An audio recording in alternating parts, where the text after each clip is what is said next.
Internacionales. Estados Unidos perdió 23.000 puestos de trabajo en julio y el desempleo bajó al 4,1%. Los analistas esperaban la creación de 83.000 puestos de trabajo, una cifra relativamente baja para la economía norteamericana. A raíz de esto, la economía de los Estados Unidos muestra que ha caído en un número de 23.000 puestos de forma inesperada. Esto es en el mes de julio, según los datos del propio gobierno estadounidense, lo que señala una posible debilidad en el mercado laboral tras meses de crecimiento sostenido.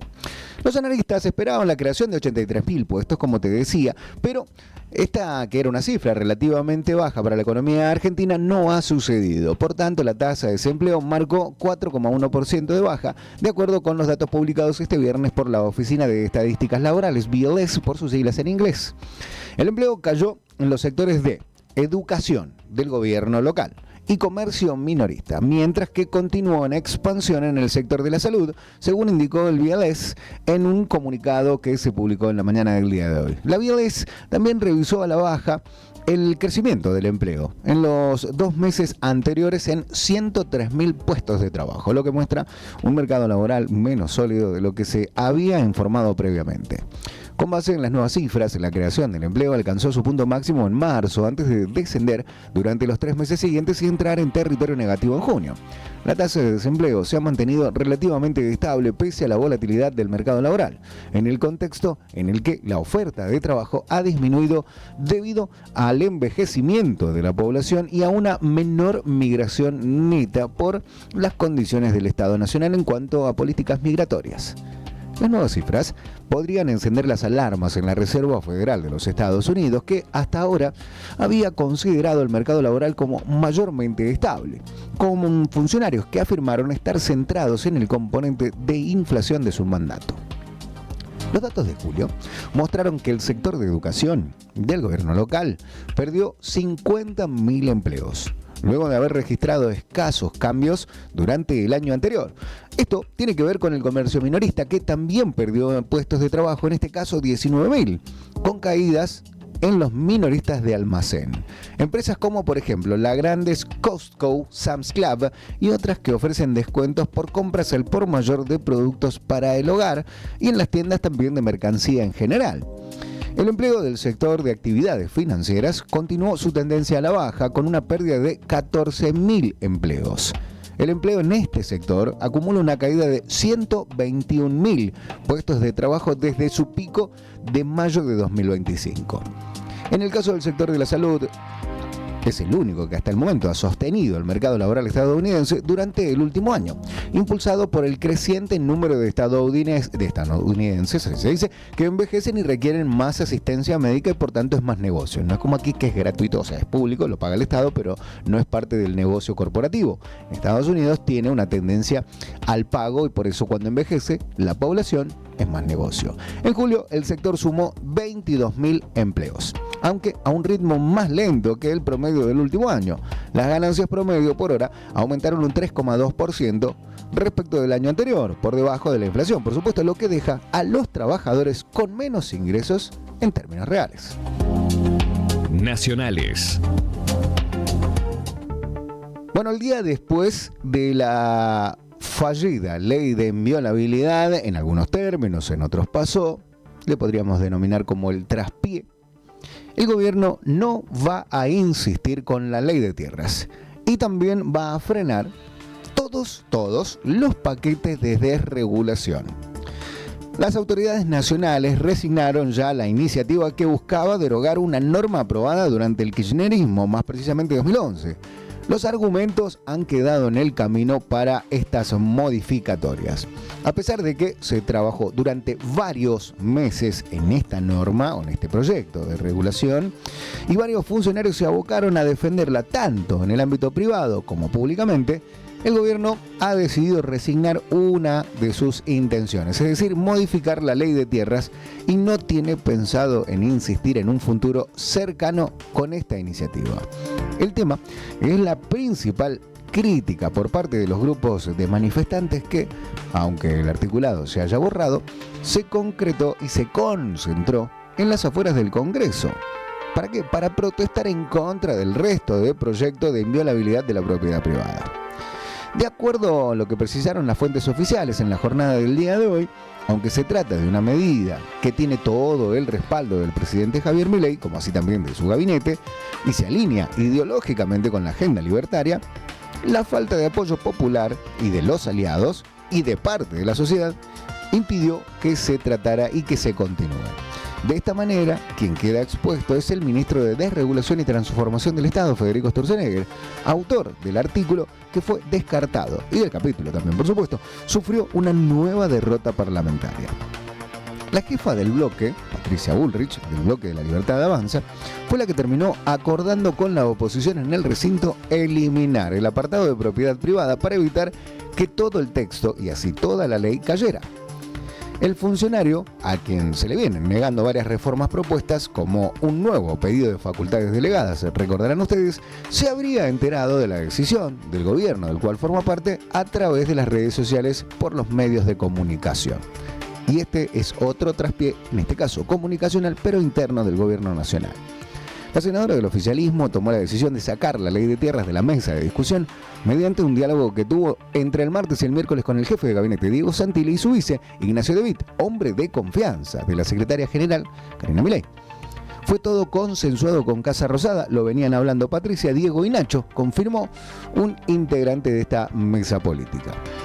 Lo cierto es que hace algunos días la legisladora se había reunido con Sturzenegger para tratar de atenuar la norma que originalmente planteaba eliminar cualquier restricción a la compra de hectáreas ganaderas por parte de extranjeros. Tras ese encuentro se planteó mantener un techo, pero elevarlo del 15% actual a un 25%. El tema siguió generando controversia y no frenó la movilización de organismos sociales y partidos de la oposición que, aún después de haberse borrado todo el capítulo, se realizó este jueves igual la manifestación cuando se trató propiedad privada. Según pudimos saber, el Poder Ejecutivo no va a mandar más adelante la iniciativa en un proyecto aparte y optó por desestimar, al menos por ahora, cualquier idea de cambiar la norma. Deportes. Y empezamos con la agenda futbolística del fin de semana en este tramo que por supuesto tendrá a varios protagonistas. Pero te hablamos en este caso de Rosario Central versus Aldo Civi por el torneo Clausura. El canalla recibe al Tiburón en Rosario con el objetivo de sumar de a 3 ante su gente luego de la victoria. ¿En dónde? En el Monumental. Jugarán a las 19:30 en el Gigante de Arroyito. Va a recibir al Tiburón por la cuarta jornada ya de la zona B del torneo Clausura. El canalla busca hacerse fuerte en casa, mientras que el conjunto de Mar del Plata llega urgido de puntos por la tabla anual y la de promedios. ¿Cómo llega? Bueno, Rosario, dirigido por Jorge Almirón, llega con el impulso de un enorme triunfo 1-0 como visitante frente a River Plate en el Monumental, lo que le permitió sumar de a 3 la primera vez en el certamen tras caer 2-1 ante Belgrano en el debut de igualar 1-1 con Racing. Con 4 unidades en la tabla de la zona B, el canalla buscará revalidar ese gran resultado cosechado en Núñez y sostener el buen funcionamiento colectivo ante su público. Por este compromiso, el cuerpo técnico evalúa mantener la base del equipo que festejó ante el Millonario para ir por otra victoria. Aldo Civi, por su lado, conducido por Israel Damonte, atraviesa un presente complejo en el torneo Clausura y llega tras sufrir una dura derrota por 2-1 como local frente a Gimnasia y Esgrima La Plata. El Tiburón acumula solamente 2 caídas consecutivas. Previamente perdió 1-0 ante Barraca Central, antes de Gimnasia, y apenas sumó un punto producto del empate 1-1 frente a Defensa y Justicia en la jornada inicial, aunque arrancó el semestre con una valiosa victoria 3-1 ante River en la Copa Argentina. El conjunto marplatense no logra trasladar ese rendimiento a la liga profesional y necesita, sí o sí, recuperarse rápido. Internacionales. Bueno, si hablamos del ámbito internacional, tenemos que hablar de la cumbre en la Meca. Esta cumbre, que se dará en uno de los lugares más sagrados, tiene que ver con Arabia Saudita, Turquía y Pakistán. Esta cumbre logró un pacto, una firma de un pacto de defensa que puede marcar a Medio Oriente en lo que queda de la historia contemporánea. El sitio sagrado más importante del Islam fue la sede elegida, por supuesto, para sellar una alianza que pone en juego experiencia militar, poder energético y capacidad nuclear en un contexto de absoluta tensión y negociaciones prolongadas en esta región. Turquía, Arabia Saudí y Pakistán ya han firmado este viernes en la Meca un acuerdo de defensa conjunto en medio de la agitación regional y de los bombardeos contra los estados del Golfo por parte de Irán después de que Estados Unidos e Israel lo atacaran. La reunión importa porque conecta tres capacidades distintas en plena crisis de Oriente Medio. Esto es, el peso militar turco, el poder energético y religioso saudí y la capacidad nuclear pakistaní. Aunque el pacto refuerza la aproximación entre estas potencias suníes cercanas a Estados Unidos, no había claridad inmediata todavía sobre los compromisos que va a asumir cada estado, ni tampoco sobre su efecto en la crisis regional. Lo más importante ha sido la foto, la declaración de intereses y por supuesto el informe que dan con esta reunión y con este pacto hacia Irán, pero también hacia Estados Unidos y también hacia Israel. La crisis regional, por supuesto, aceleró este acercamiento. Los tres países comparten una preocupación creciente por el caos en Oriente Medio y tiene que ver con el papel de Irán, el papel chií revolucionario y por un Israel cada vez más asertivo y más violento. Ese escenario coincide con los esfuerzos de los Estados Unidos para contener las amenazas de la región. A ver, la guerra se inició el 28 de febrero y ha dejado más expuestos a los estados del Golfo. Arabia Saudí ha sufrido ataques de Irán y de aliados de Teherán, entre ellos los hutíes de Yemen y milicias chiíes de Irak, principalmente a las bases que autorizó Arabia Saudí de Estados Unidos. La crisis también ha alterado la navegación por el estrecho de Hormuz, paso por el que transitaba antes de la guerra una quinta parte del petróleo y del gas natural licuado de todo el mundo. Para Riad, el conflicto ha puesto en riesgo sus exportaciones de crudo y sus planes de desarrollo. Pero hay un peso político y simbólico en esta cita en la Meca. El primer ministro pakistaní, Shehbaz Sharif, llegó el jueves a Jeddah acompañado por el jefe del ejército, Asim Munir. Ambos realizaron la Umra en la Meca antes de firmar el pacto de que te hablábamos. El presidente turco, Tayyip Erdogan, partió hacia Jeddah el viernes. Allí se reunió con el príncipe heredero saudí, Mohammed bin Salman, en un encuentro de peso político absoluto y también militar, pero también religioso. En el caso del Ministerio de Exteriores de Pakistán, confirmó la visita a Arabia Saudí y la presentó como una forma de consolidar los lazos con el reino. Munir tiene un papel central en la política exterior y de seguridad pakistaní. La firma llega tras casi un año de negociaciones. En enero, el ministro turco de Exteriores, Hakan Fidan, dijo que Ankara favorecía una plataforma regional de seguridad más amplia para impulsar principalmente la cooperación y la estabilidad. Arabia Saudí y Pakistán ya cuentan con un pacto entre las dos naciones que considera un ataque contra uno como un ataque hacia sí mismo, y ambos abarcarán todos los temas militares en conjunto. Aún así, Islamabad ha intentado evitar una implicación militar directa en la guerra con Irán y ha optado por buscar una mediación. Nacionales. Bueno, ¿qué hay detrás de la ley de inviolabilidad, principalmente en lo que tiene que ver con desalojos? Bueno, los desalojos van a ser más rápidos y van a haber nuevas reglas para alquileres, los cambios para propietarios y también para inquilinos con esta nueva ley que ahora están diputados disputándose. El proyecto aprobado por el Senado acelera los procesos judiciales para recuperar inmuebles ante incumplimientos u ocupaciones y fija nuevas pautas.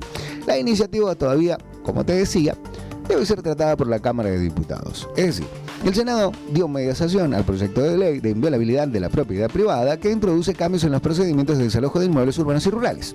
La iniciativa, que todavía debe ser aprobada por los diputados, busca acelerar los procesos judiciales y ampliar las herramientas disponibles para propietarios y también para otros titulares de derechos sobre un inmueble.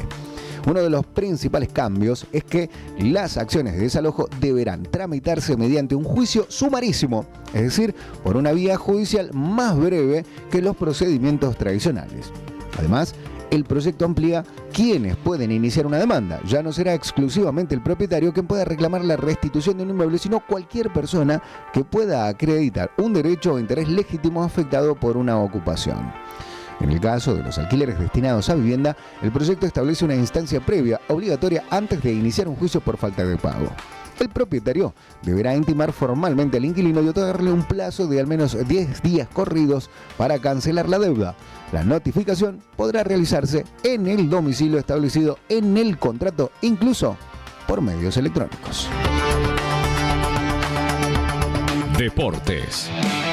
Otra fecha más, la cuarta, y esta vez tiene al campeón de la Copa Argentina y uno de los líderes. Sí, Independiente Rivadavia de Mendoza recibirá a Estudiantes de Río Cuarto, que hace un par de años jugaban en el Nacional, y van a estar defendiendo una nueva fecha. Los mendocinos se enfrentarán a los cordobeses luego de perder ante Sarmiento la fecha pasada, con los octavos de la Libertadores a la vuelta de la esquina. El duelo será a las 21:45 horas en el Estadio Bautista Gargantini de la provincia de Mendoza, donde Independiente Rivadavia recibe a Estudiantes de Río Cuarto desde las 21:45, como te decía, por la cuarta fecha del Campeonato Clausura 2026.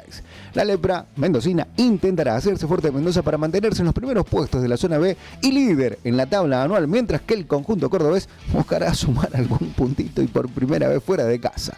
¿Cómo llegan? Independiente Rivadavia tras perder 2-1 contra Sarmiento en Junín, con el triunfo ante Huracán en la segunda fecha y el empate sin goles ante Atlético Tucumán en el debut, todavía se mantienen en la cima de la tabla anual, pero deberán sumar de a 3 contra los cordobeses, que quieren mantener ese lugar por mucho tiempo más. En el caso de Estudiantes de Río Cuarto, que inició el torneo con un sorpresivo triunfo ante Tigre, perdió por goleada frente a Argentinos Juniors en la segunda jornada y en su última aparición empató sin goles ante Banfield.